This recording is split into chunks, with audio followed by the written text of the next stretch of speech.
Começou, gente, mais um programa do Barro. E hoje, pela primeira vez, estou fazendo uma coisa aqui com duas pessoas ao mesmo tempo. Raramente isso acontece aqui, né? E são dois caras inteligentíssimos. Então eu sei que a coisa vai ser muito séria aqui. A gente vai tratar de um assunto muito interessante, principalmente para você que gosta muito de estudar e principalmente judaísmo, né? Vocês vão tirar um monte de dúvida aqui também. Vocês vão entender. Hoje eu estou aqui com o Mirra. É isso? Muito Falei prazer. certo? Mirra? Isso aí. Mirra. Muito prazer conhecê-lo, viu? Muito obrigado. Muito obrigado. Você atravessou a cidade para chegar aqui, né? Passou Samaria, Judéia e o... Quase isso. E chegou, né? Mas vai valer a pena. Claro que vai, com certeza. E o Flávio também, mais uma vez, aqui com a gente. O Flávio está aqui com a gente hoje para poder conversar. Eu falei mais uma vez, né? Isso quer dizer que você venha no futuro. E aí, o Flávio está aqui também para poder falar com a gente. Muito obrigado, vocês dois sejam muito bem-vindos. Eu sei que tem muita coisa interessante para a gente conversar. O primeiro ponto, às vezes a gente se refere falando a Torá ou o Torá. Começando com você, hoje a gente vai falar mais sobre isso mesmo, que eu vi que aquela live foi bem interessante sobre isso. Como que eu posso me referir exatamente a isso? Tá errado eu falar a Torá ou o Torá? Você está se referindo a saber se a Torá é gênero masculino ou feminino? Acaba soando assim, né? Acaba soando desse jeito. Feminino. Torá Hakdoshá. Torá Hakdoshá não é Kadosh, Kadoshá. Então é a Torá. A Torá. Então já começa por aí, tá vendo? Vamos tirando as dúvidas, vamos mandando já aí no chat. E hoje, o estudo em si da Torá é uma coisa que é muito aberta assim, ao público ou tem uma coisa específica? Olha, só para quem realmente quer. Ou não, todo mundo tem acesso hoje. É diferente como antigamente? Veja, hoje é fácil. Tem mais acesso. Da tecnologia e hoje tem várias Torá publicadas, só que com isso também tem muita confusão, né? Porque cada um acha que está na verdadeira tradução da Torá e não necessariamente ele está lendo a tradução correta. Então, acho que a Torá está bem acessível, mas quando você diz sobre entender, compreensão e tudo tal, isso está no mundo das yeshivot, das sinagogas, e isso é restrito ao pessoal judeu, né? Sim, eu entendi. E, pastor, você sente que hoje a questão do conhecimento, falta muito isso de pastores também conhecerem exatamente no original? É praticamente isso. Tem muitos que, olha, eu não vou conseguir entender essa língua, não. Eu não quero saber muito disso, não. Mas tem que ter esse esforço para poder entender exatamente a raiz, né, da coisa, vamos dizer. Você entendeu o texto hebraico, a língua hebraica do texto original, isso ajuda muito. Mas ainda assim não vai ser suficiente. Porque, por mais que o rabino ele seja fluente no hebraico, ele interpreta, ele vai compreender o texto com base nos sábios. Então, existe uma interpretação. Essa interpretação é justamente a base da tradição.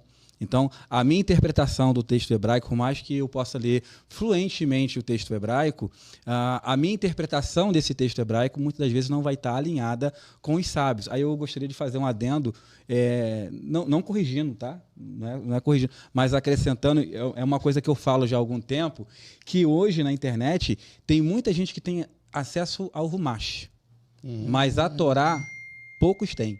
Porque o Rumash é o que nós chamamos de Pentateuco.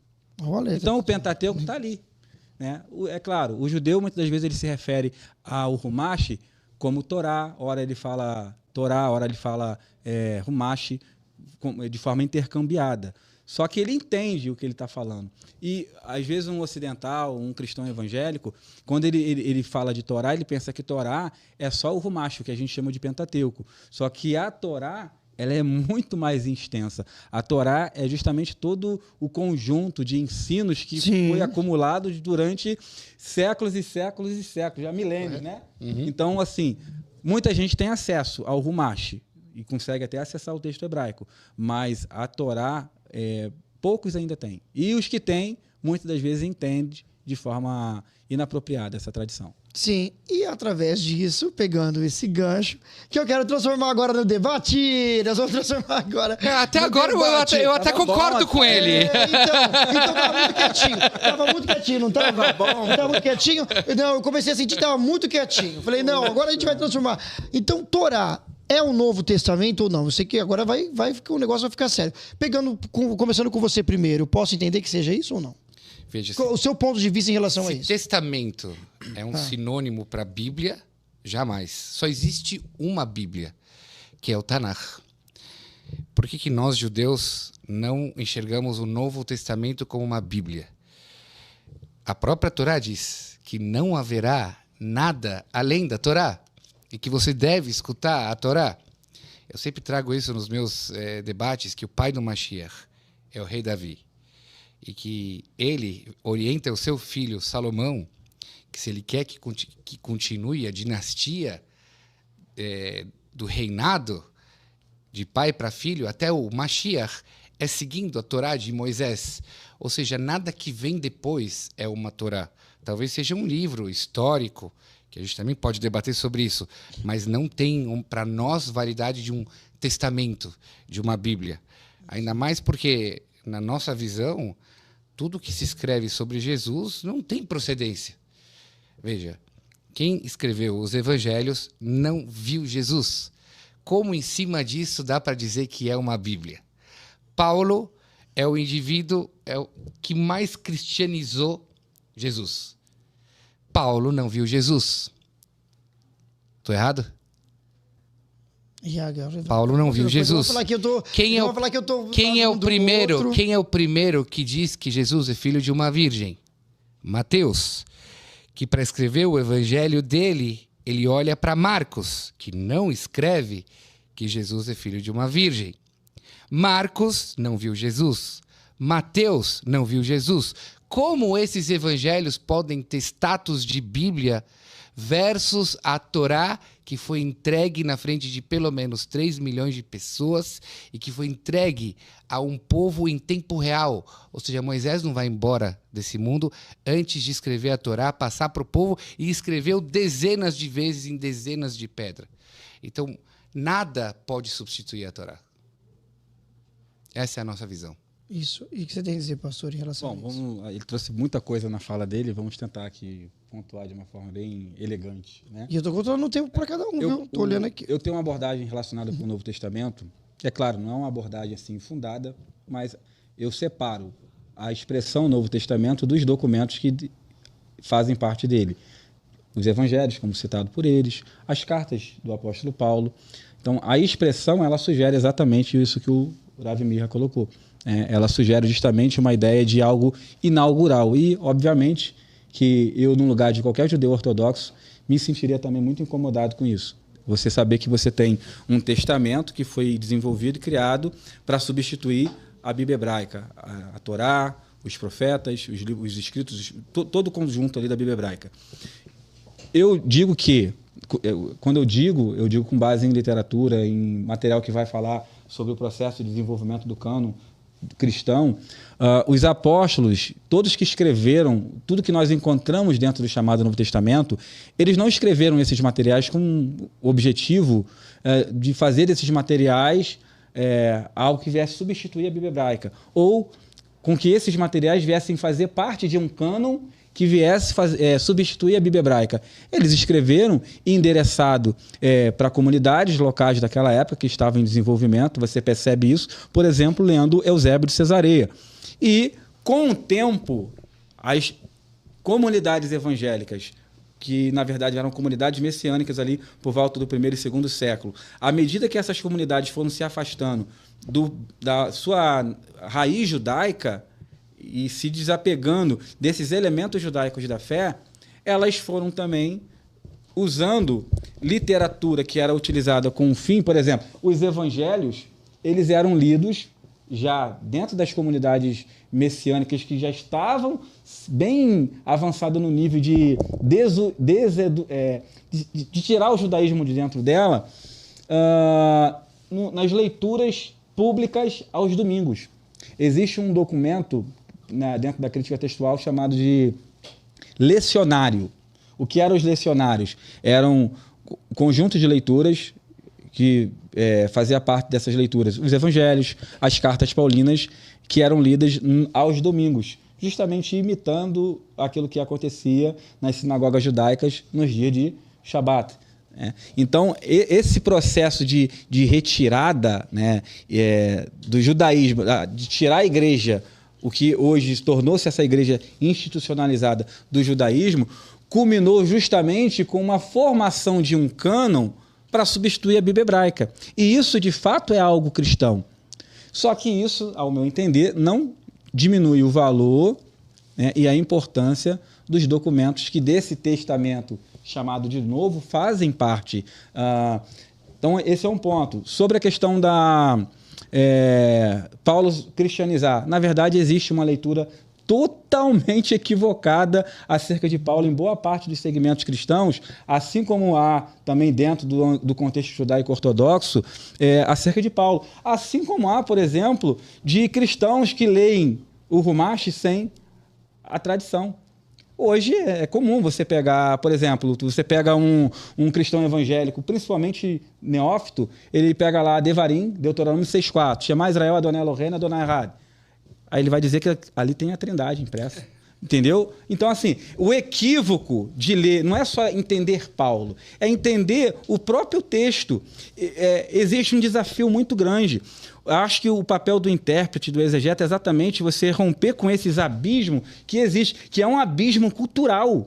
Né? O judaísmo, ele é uma religião, e o povo judeu é um povo de uma tradição milenar.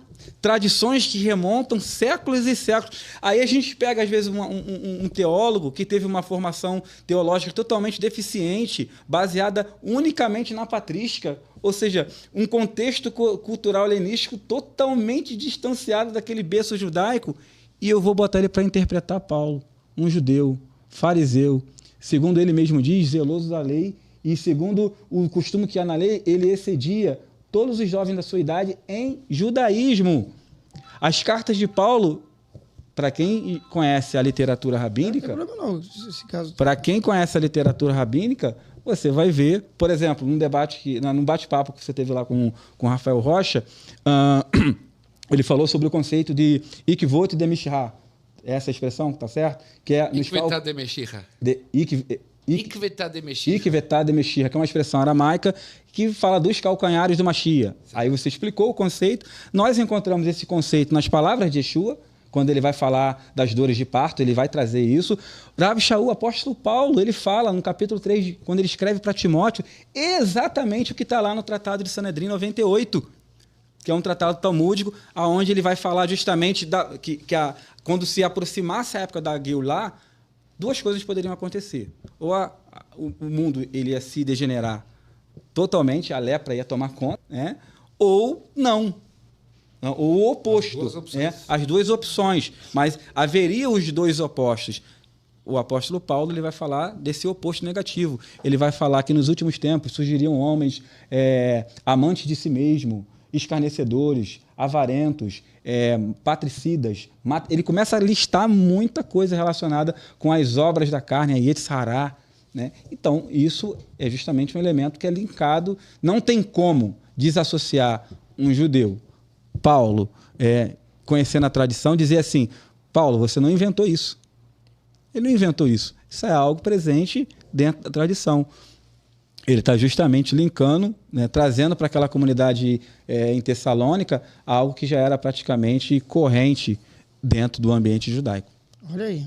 Eu estou sentindo que está quase passando para o outro lado. Será que é isso mesmo? Sim, a gente Falta pouco. Trindade. Falta pouco. Já está quase convencendo ele já, né? Trindade, graças a Deus. O que acontece? Ele tem brigado comigo. Eu estou meio chateado que ele está brigando comigo nos últimos dias aí. Não está nada. Mas o que você... deixa eu explicar o que eu vejo. Pode ficar à vontade. Eu vejo que houve uma evolução muito grande com relação a... Muitos já não conseguem enxergar Jesus como Trindade. Mas, ao mesmo tempo, não conseguem se desvincular de Jesus. E eu sempre bato na tecla que é impossível. Eu sei que existe um Jesus Roma, e que Roma fez Jesus virar um Deus, e que os messiânicos eles já não enxergam mais isso. Mas não tem como desvincular Jesus de Roma, porque os únicos elementos que eu tenho para saber quem foi Jesus é o Novo Testamento. Fato. Ele não escreveu nada. Eu só tenho o Novo Testamento. E quando você lê o Novo Testamento, ele não bate com a Torá.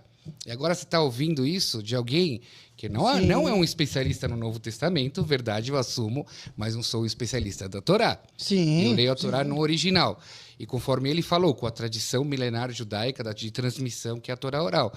Mas eu também ando lendo o Novo Testamento e eu não tenho o Novo Testamento Kurashi, eu não tenho o Novo Testamento com interpretação de procedência, ao ponto desse que fala, olha, é uma transmissão fiel. Não, eu tenho o Novo Testamento conforme existe hoje o Novo Testamento, venho lendo várias versões de Novo Testamento e nenhuma casa com a Torá. Então, Se a gente está faltando informações, ou não? Não, na verdade, os ensinamentos não batem, as cartas de Paulo não bate com a tradição milenar judaica, os evangelhos não batem, assim, dizeres como eu e Deus somos um, ninguém vem ao Pai senão é o Filho, o homem é o Senhor do Shabat, são frases que não batem com a Torá e não batem com a tradição milenar judaica. É interessante que você falou, Mira, que quando Yeshua ele fala quando Yeshua fala que ele não que o Shabat foi feito, nesse contexto Yeshua vai dizer que o Shabat foi feito para o homem e não o homem para o Shabat. Porque existe um tratado, se eu não me engano, eu acho que é o Tratado de Shabat 87, 88, que vai trazer justamente ensinos nessa linha do papel e da importância do Shabat, né? E que Pikuach Nefesh do Rei Shabat, eu entendo o que você está falando. No Talmud está escrito que se uma pessoa está numa situação de apuros, ela pode profanar o Shabat. Só que a forma de dizer no Talmud é muito claro, né? Quando a pessoa está num Pikuach Nefesh, que significa apuros, então nada vence Pikuach Nefesh. Só tem 3 pecados capitais que um judeu ele não vai fazer em troca de nada, né? Que são os 3 pecados capitais, Avodazará, Guilera, Yot Fichu Damim. Isso aí. Pecados voltados à sexualidade, assassinato, que era. ou a idolatria. Quer dizer assim, com esses 3 pecados, a gente morre... É inegociável. É inegociável. A gente morre e não faz o pecado. O Shabat não está nessa configuração. Ou seja, se uma pessoa está em perigo, ela profana o Shabat e vai salvar a sua vida. Só que isso não é a mesma coisa que dizer o homem é o senhor do Shabat. E também ele é o senhor, ele se coloca como o senhor do Shabat. É uma frase que, na nossa visão, herégica, como se diz? Não se ele for o Mashiach. Então, aí entra a questão de crer ou não. Aí acontece. Para nós, a figura de Jesus é uma figura muito incerta. Quem foi Jesus exatamente? Não temos elementos suficientes para saber quem foi Jesus. Você pode ver, o Talmud traz passagens sobre Jesus que é questionável se é o mesmo Jesus ou não. Sim. Afinal, esse Yeshua ben Pandira, o aluno de Rabbi Yoshua ben Prachia, temos uma questão com a data que Rabbi Yoshua ben Prachia viveu 1 século antes, ao que se relata sobre Jesus. O próprio Jesus tem uma questão lá complicada que pode esbarrar em 4, 5, 6 anos, exatamente quando ele viveu. No próprio Talmud é mencionado alguns tipos de Yeshu, que pode ter havido outros Yeshus. Rabbeinu Tam, que era aluno de Rashi, menciona em dos tratados lá que traz sobre Jesus, esse não é o mesmo Jesus que todo mundo fala como Jesus, o Notzri. Teve outros. Então, veja, a figura de Jesus é uma figura incerta. E o Mashiach não pode ser uma figura incerta. E assim, eu digo assim, se você hoje se eu fosse fazer um Wikipedia sobre Jesus, não tenho como fazer um Wikipedia conciso e claro quem foi Jesus. Porque o que é um Wikipedia? É mostrar, trazer elementos, quem é esse homem, certo? E trazer provas. Eu vou ter que fazer um Wikipedia que diz que Jesus é um. É o Deus do Bereshit. Eu vou ter que trazer nesse Wikipedia que Jesus é 2, porque tem gente que acha que Jesus é 2. Eu vou ter que trazer que Jesus é 3, porque tem gente que acha que Jesus é 3. Eu vou ter que trazer que Jesus é o Mashiach, porque tem gente que acha que Jesus é o Mashiach. E eu vou ter que trazer que Jesus é literalmente um judeu desvirtuado, que é a nossa visão. Ele saiu do caminho, como vários judeus saíram do caminho. Então, uma figura tão incerta não pode ser Mashiach. Na literatura judaica, rabínica, não tem grandes figuras que são incertos, que são uma dúvida que eles foram. Está muito claro quem foi Moisés, está muito claro quem foi Samuel, quem foi o rei Davi. Está muito claro, ninguém tem dúvidas. E até o profeta Muhammad, que veio 400, 500 anos depois, é muito claro quem é ele. A pergunta é, quem foi Jesus? Não sei. Como é que um homem tão incerto é o Mashiach que vai salvar a humanidade? Essa é a nossa visão. Não tem como ele ser Mashiach. Sem falar que as profecias, conforme a interpretação, não somente cristã, até desses que se intitulam judeus messiânicos, que eu digo que não existe judeus messiânicos. Eu faço um tema para uma live inteira. Não existe o conceito judeus messiânicos, que é a mesma coisa que dizer eu sou... Então, para você foi inventado isso. Mas eu te pergunto, existe um católico protestante?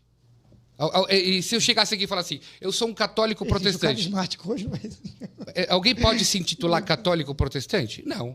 Ou você é católico, ou você é protestante. Então, se uma pessoa é judia e ela segue a Torá, porque o judeu ele está vinculado à Torá. Sim. E ele está vinculado automaticamente à transmissão dessa Torá, que é a Torá oral. Não tem como ele se intitular messiânico, afinal, mesmo os judeus que lá no século I acharam Jesus o Mashiach, depois que ele morreu, acabou isso. Não tem como achar ele continuar sendo o Mashiach, morrendo. Não, aí precisou enxertar um novo conceito de arrebatamento, que o homem sobe e depois ele desce, e que não tem fonte nenhuma. Aí o que acontece? Todos esses que acreditam em Jesus precisam começar a criar, fazer dribles de Pelé para tentar achar algum lugar na Bíblia que existe esse negócio de subir e descer e desaparecer e aparecer, que é uma coisa que não tem procedência. Então, por isso, para nós, muito claro, Jesus não pode ser Mashiach. Para você, você acha que tem um ponto forte que você pode colocar aqui que faça com que ele entenda isso? Não, de que não, existe sim, Jesus existiu. Já leu o Novo Testamento e todo? É isso. O chamado Novo Testamento todo? Então, a pergunta aqui que é o Novo Testamento, né? Porque hoje já... Olha, eu acho de forma simples, assim. Vamos falar esses assim. documentos que estão intitulados dessa forma. Que ele leu. Já leu? Com versões diferentes, não foi isso? Eu venho lendo. Eu venho lendo. Então, não sei se dá para dizer que eu li tudo, porque às vezes eu leio, eu vou falar... Sim. Agora eu quero ler Marcos, agora eu quero ler João. Não. Agora isso. Eu tô lendo agora até a Peshita, né? Que dizem que a Peshita ela é um pouco mais... É, em aramaico. Que foi você vê, até sobre a procedência da língua do Novo Testamento não se tem uma ideia a clara. A supremacia do texto é o texto supremo, né? Por mais que é grego. O texto, a supremacia dos textos é o texto grego. Por mais então, mas o que fez a Peshita acha que foi aramaico. Por mais que a Peshita aramaica ela vai te fornecer assim, elementos que vão te aproximar muito mais de uma concepção semítica, né? Mas o texto hoje, a supremacia, pelo menos aqui no aspecto ocidental, é o texto grego. A fonte mais segura sobre Yeshua é o Novo Testamento. Então, assim, sobre as informações dos diversos Yeshu que aparece dentro da literatura talmúdica, nós podemos conversar vastamente sobre isso, né? Uma questão o senhor abordou, que é a questão da anacronia em relação à data ali, principalmente ele falando de Sotá 47 e Gitin 57, se eu não me engano, também. Uhum. Sanedrim 107 e Gitin e Sotá 47. Vai trazer ali informações que vão trazer essa anacronia em relação à data. Eu, como gosto da tradição e entendo o valor da tradição no que se refere à interpretação do texto bíblico, então eu não utilizaria de um recurso num debate ou num bate-papo que neutralizasse ou invalidasse a tradição. Eu prefiro entender que, por exemplo, acerca dessa anacronia que o Talmud apresenta acerca de Yeshua, porque você tem vários retratos pintados dentro do próprio Talmud. Existem explicações bem lógicas para isso. Talmud, quando ele vai... A tradição oral, a Shebialpé, quando ela vai ser colocada e passada de forma escrita ali, por uma questão até de necessidade, perseguição que o povo judeu estava vivendo e a capacidade, de repente, de memorizar e transmitir aquilo não era mais a mesma, o Talmud ele vai ser compilado num período de muita polaridade religiosa. Correto. E a igreja, nessa época, a idade das trevas, ela perseguia, ela matava, né? O catolicismo, o conceito de cristianismo, como nós conhecemos hoje, é totalmente diferente desse período. A Inquisição, que veio por volta de 1092, se eu não me engano, os tribunais simplesmente, se eles tivessem alguma coisa com você, principalmente se você fosse rico, eles arrumavam uma acusação, e tomava de você. te julgava e matava e confiscava os seus bens, era da igreja. Então, assim, muitas das questões relacionadas com a anacronia das datas pode estar relacionadas justamente com isso. Os próprios sábios Perseguições. Modificaram o texto. Correto. Né? Isso tem uma relevância muito grande também, tá? O fato de você mexer no texto justamente para confundir e isso não soar como, de repente, um ataque direto àquele cristianismo que perseguia e matava. E, então, assim, eu prefiro seguir linhas como essa, linhas que, por exemplo, de repente, a possibilidade de não ser uma referência ao Jesus, o Yeshua do Novo Testamento, ela é absurda. Né? Ela é absurda. Por quê? Pela questão da data e os fatos que aconteceram ali não casam justamente com as descrições que aparecem dentro do Novo Testamento. E uma coisa, o judaísmo ele vai justificar o que fez, por exemplo, lá em Sanedrim 43, se eu não me engano, você tem a informação de que foi censurado toda aquela... Entendeu? A parte de baixo da página toda foi exatamente. censurada. Então, assim, o Sanedrim vai mostrar que os judeus julgaram... O Novo Testamento, quando fala do julgamento de Jesus, de Yeshua, Jesus vai ser julgado justamente num período que ele não deveria ser julgado, não para a pena capital. O direito judaico diz isso. Então, que é justamente o período que, em vésperas de Moedim, de festividades sacras da Torá, as festas bíblicas, Jesus está sendo praticamente julgado e condenado durante o período de Pessa. Certo. Isso não poderia. Segunda coisa, o tribunal...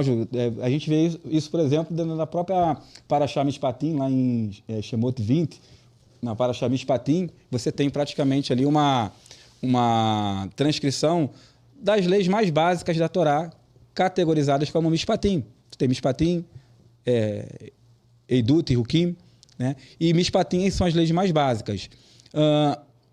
Nas leis mais básicas, geralmente os comentários judaicos na Parashá Mishpatim vai dizer que um judeu ele fica praticamente impedido de entregar o outro judeu para ser julgado em uma corte gentílica. Yeshua vai ser julgado por uma corte gentílica, entregue por judeus. Aí é que eu faço uma defesa ao judeu. Tem muita gente que acusa, e o cristianismo ele fez isso durante séculos, de acusar os judeus de terem matado Jesus. Quem matou Jesus não foi os judeus. Eu ouvi falar muito disso. Entendeu? Quem matou foi os romanos.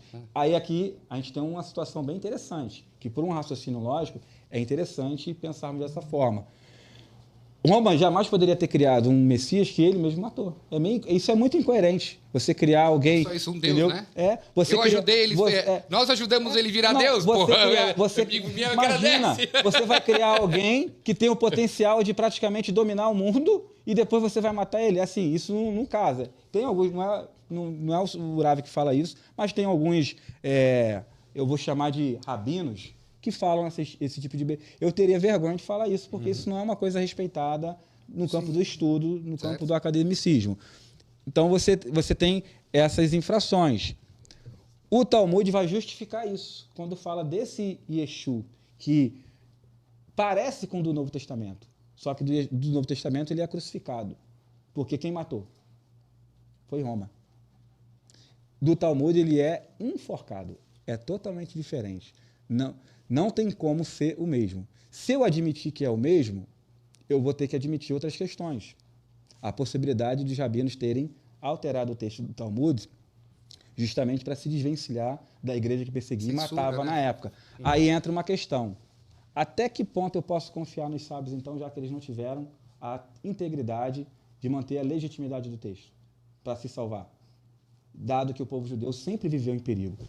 Então, é uma questão que eu posso levantar. E isso eu acredito que esse campo de debate, ele existe, entendeu? Sim, a gente então, vai assim, concordar. eu acredito, sinceramente, Rav Mirra, que todos os supostos messias que aparecem dentro do Talmud são pessoas reais que existiram dentro da história judaica, mas eles não têm nenhuma relação com o Yeshua do Novo Testamento. O Yeshua do Novo Testamento, ele faz com que eu olhe para você e te ame. Cara, eu amo esse cara. Sabe o que eu gosto nele? Ele é um dos poucos rabinos ortodoxos no Brasil A gente perturba ele o dia inteiro, cara. A gente manda... Isso aqui fica... Ó, tô falando comigo aqui. Eu falo, fala pra ele isso. Ele recebe, ele atende. Obrigado. Tem liderança judaica messiânica que a gente não consegue falar. A gente consegue falar com ele. Tem rabino que fica rasgando seda na tua frente e por trás ele não fala nada disso que o Mirra falou aqui. Uma coisa que eu admiro demais nas pessoas. Obrigado. Eu admiro muito no Mirra. Ele fala, é o pensamento dele. Isso torna ele um pouco previsível, mas torna a conversa muito...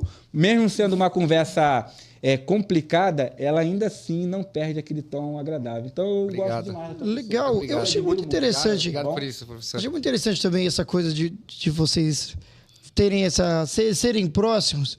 Mas uma coisa que me pegou no meio dessa conversa toda, será que ele...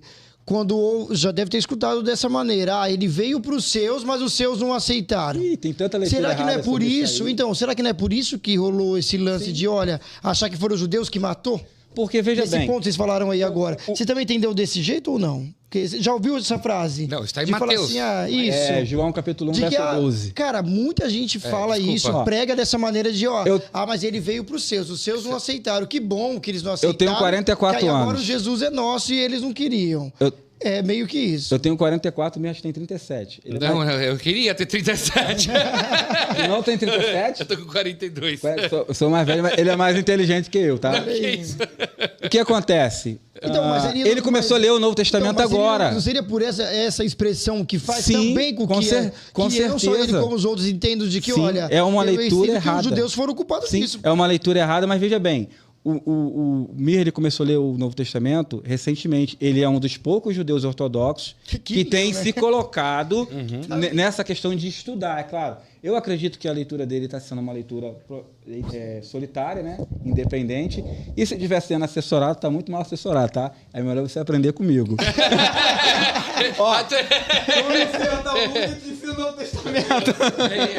Mas aí que eu queria entender. Se eu pego um Novo Testamento, Almeida, por exemplo, Bíblia Almeida, que tipo de interpretação dá para ter em cima do que está lá?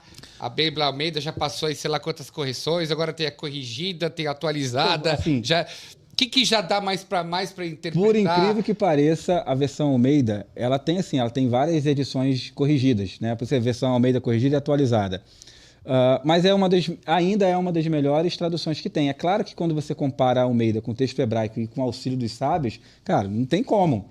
Mas você encontra, por exemplo, esses dias eu estava conversando com um evangélico da presbiteriana.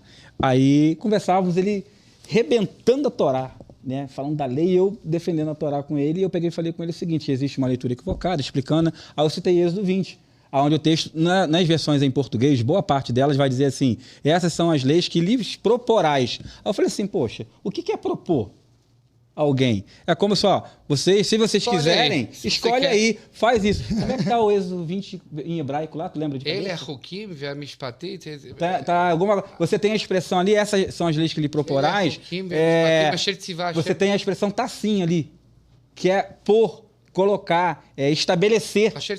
Ele é Hukim, Mishpatim, então, é ordem, não é? Acho que é o capítulo 21. Capítulo 21. Não tenho isso de cor. Mas não é propor, é ordenar. É estabelecer, é ordenar. Isso, cara, entendeu? Então, o que acontece?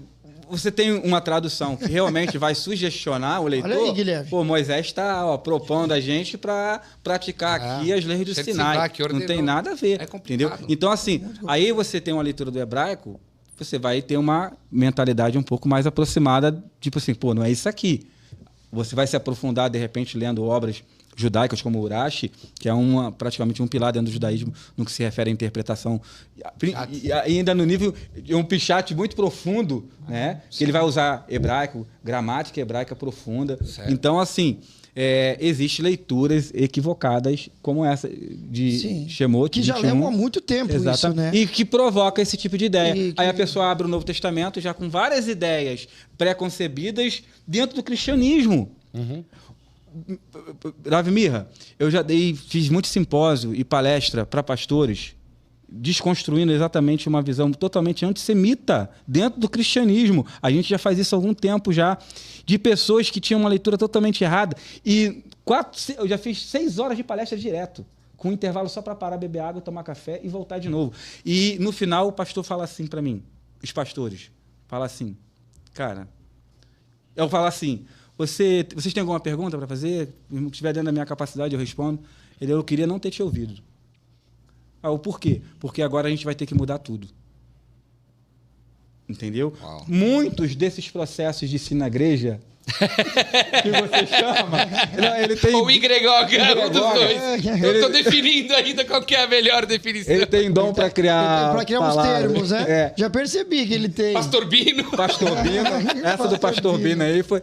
Muitos desses Pastor Bino... Pastor Bino? Não. Tô brincando. Ele não se denomina rabino, ele não faz se passar rabino. Entendeu? Ótimo do Pastor Bino, gostei. Esses caras são complicados. Você me entende? Eles são complicados, cara.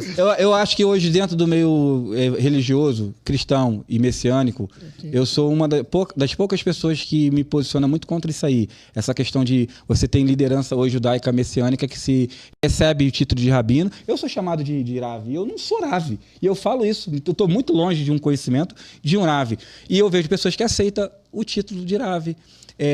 E tem aquele que se auto-intitula Ravi. E o camarada nunca fez uma yeshiva. E qual foi? Você não conhece o Ravi que deu o Semirá para ele. A gente quer ver o Ravi. Quem foi deu o Ravi? Existe, Rabino Mirra, um rabino que fica de mal com o seu mestre, o seu mentor? Tipo, quem te deu a Semirá? Israel fez Semirá. Quem foi que te deu a Semirá? Você recebe a Semirá dentro de um Beit Din, no caso, e tem uma autoridade halakha que te transmite isso. Correto. Mas imagina se a pessoa fosse tipo um pai para você, um amigo. Haveria a possibilidade de você manter o seu rabinato ficando de mal com esse rabino? Pelo contrário, isso fere totalmente a ordem da hierarquia. A ética judaica, exatamente isso que a gente fala. E a gente vê isso no meio judaico-messiânico. Então, assim, eu estava falando isso com o meu amigo aqui, o que me acompanha, a gente tem trabalhado junto nesse movimento. E há 4 meses atrás, eu falei assim, num podcast que eu participei, que o senhor vai participar também, já foi convidado para estar lá. A gente vai forçar uma mudança dentro das bases do movimento messiânico. Eu falei que a gente ia forçar, está acontecendo e vai acontecer. E uma dessas mudanças é exatamente isso. Pessoas que aceitam nós temos pessoas que se auto-titulam Ravi, ou que recebeu até uma Semirá de Ravi, e ele hoje não tem relação nenhuma com o rabino que supostamente deu a Semirá para ele. Então, eu não acredito nisso. Então eu sou a favor de nós falarmos para a nossa bolha. Eu vejo muitos problemas dentro da ortodoxia judaica, mas eu não tenho autoridade para falar para ela. Não tenho. Porque eu vou tacar pedra no telhado do Mirra. Entendeu? Agora a gente conversa. Mas é óbvio que todo segmento tem seus problemas. Na ortodoxia também tem seus problemas. Mas a ortodoxia hoje é a linha mais pura que se tem desses que mantiveram a tradição milenar. Então, assim, muitas vezes cristãos, eles me colocam na parede, você fica falando de procedência, um livro aí que apareceu depois que Jesus, e pode ser que teve telefone sem fio. Mas a tradição milenar da Torá oral, ela também pode ter sido um telefone sem fio. Então, essa é a pergunta que fazem para mim. E a resposta que eu tenho para isso é que a tradição de transmissão da Torá oral, ela é tão, tão, tão rígida que, assim, um rabino que podia falar alguma coisa que fosse diferente do seu mestre, sem respeitar a hierarquia, ele era jogado fora. O Talmud não poupa. Assim, podia ser um super ultra rabino. Se o que ele fala não procede, não tem provas, o cara era jogado fora. Por isso que a tradição oral é a mais... Tá bom, sabe o que? Eu já aceito que eu sou um telefone sem fio. Eu não tenho problema com isso. O meu telefone sem fio está mais conectado do que os outros telefones sem fio. Essa é a forma que eu enxergo. Até desculpa a gente interromper vocês, mas infelizmente a gente vai ter que parar por aqui. Porque teremos a parte 2 de tudo isso. Mas vocês vão ficar conectados com a gente até a próxima. Mas eu entendi o seu ponto de coisa. Vocês criaram um triplex na cabeça da gente aqui hoje. Triplex mesmo. Não, você criou um triplex aqui agora. E achei muito legal essa coisa também ser muito respeitoso, né? Quero muito agradecer vocês aqui.